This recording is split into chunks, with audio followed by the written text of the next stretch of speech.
सभी को नमस्कार। करियर फर्स्ट चैनल पर आप सबका स्वागत है। डिक्टेशन लिखने के लिए तैयार रहें। Ready start. महोदय, हमने ऐसा प्रयास ही नहीं किया कि किसी परियोजना को एक ऐसा संयुक्त उद्यम माना जाए जिसमें उसके निर्माता, श्रमिकों, वहाँ रहने वाले अन्य मजदूरों, वैज्ञानिकों, प्रबंधकों तथा अन्य संबद्ध लोगों को भागीदारी का अनुभव हो। हमने समस्याओं को पुराने कोण से ही देखा है और लोगों को अलग अलग खानों में बांट दिया है।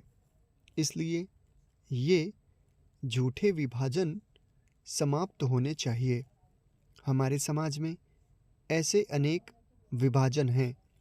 शायद वे सभी समाजों में होते हैं, लेकिन हमारे यहाँ वे सामान्य से कुछ ज़्यादा ही हैं। ये धर्म के आधार पर, जातियों के आधार पर, भाषा और क्षेत्र के आधार पर पाए जाते हैं।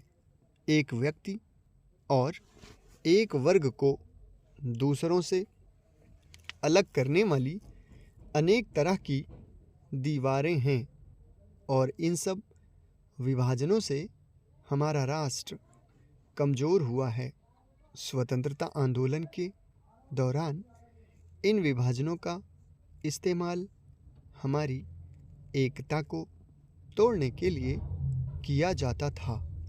आज भी इन्हें उन लोगों को कमज़ोर बनाने के लिए काम में लाया जाता है जो एक होकर खड़े होना चाहते हैं, जो भिन्न भिन्न जातियों और धर्मों के होते हुए भी एक ही उद्देश्य से प्रेरित हैं।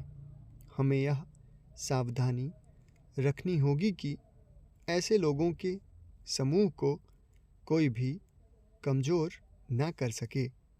हमें ऐसे वर्गों का और विस्तार करने की कोशिश करनी चाहिए जिससे उनके अंतर्गत हमारे और भी अधिक ऐसे लोग आते जाएं जो एक विशेष उद्देश्य को पूरा करने के लिए कृत संकल्प हों, क्योंकि यही देश के हित में है।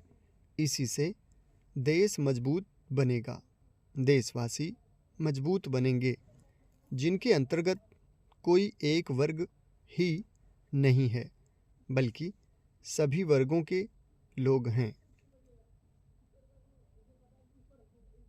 इसलिए संपूर्ण शिक्षा का अभिप्राय है कि हम केवल अपने अधिकारों के लिए संघर्ष ना करें, बल्कि यह भी देखें कि हमारे प्रयासों का अल्पसंख्यक समूहों पर क्या असर पड़ेगा। औद्योगिक क्षेत्र सुगठित है, उसकी आवाज़ शक्तिशाली है, उसमें एकता है और इसलिए इसका प्रभाव पड़ता है। लेकिन हमारे देश में बहुत से ऐसे वर्ग हैं जिनकी आवश्यकताएं अन्य वर्गों से कहीं ज़्यादा महत्व की हैं, परंतु उनमें एकता नहीं है। उनकी मांग को प्रस्तुत करने वाला कोई नहीं है और शायद उन्हें पता तक नहीं होता कि उनकी कुछ मांगें भी हैं, लेकिन केवल इसी कारण से उनकी उपेक्षा नहीं की जा सकती।